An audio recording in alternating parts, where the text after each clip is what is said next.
എറണാകുളത്ത് സൗത്തിലാണ് അപകടം. കാറ് നിയന്ത്രണം വിട്ടാണ് അപകടമുണ്ടായത്. കാറ് ഡ്രിഫ്റ്റ് ചെയ്യാൻ ശ്രമിക്കുന്നതിനിടയിലാണ് അപകടമുണ്ടായതെന്നാണ് പറയുന്നത്. എന്തായാലും ഒരു കട മൊത്തം പോയി കിട്ടിയെന്ന് തോന്നുന്നു. 4 പേരാണ് കാറിലുണ്ടായിരുന്നത്. ഡ്രൈവർക്കാണ് പരിക്കേറ്റത്. കാർ അമിത വേഗതയിലായിരുന്നു.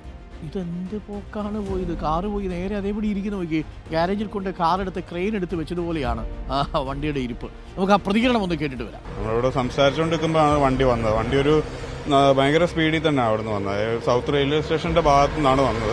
ഇവിടുന്ന് ഇങ്ങോട്ട് വരുമ്പോൾ ഒരു 100-ന് മേലെ തന്നെ സ്പീഡ് തന്നെ ഉണ്ടായിരുന്നു. ഇവിടുന്ന് ഡ്രിഫ്റ്റ് ചെയ്യാൻ നോക്കി.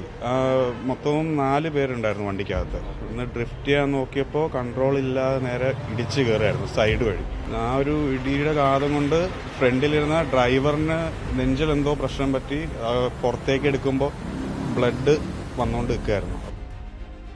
അലി അക്ബർ ഷായുണ്ട് കൂടുതൽ വിവരങ്ങളുമായി. അലി അക്ബർ ഷാ, ഇത് വല്ലാത്തൊരു ഫ്രെയിമായി പോയല്ലോ. ഇതെന്ത് ജെയിംസ് ബോണ്ടിന്റെ സിനിമയുടെ ഷൂട്ടിങ്ങാ?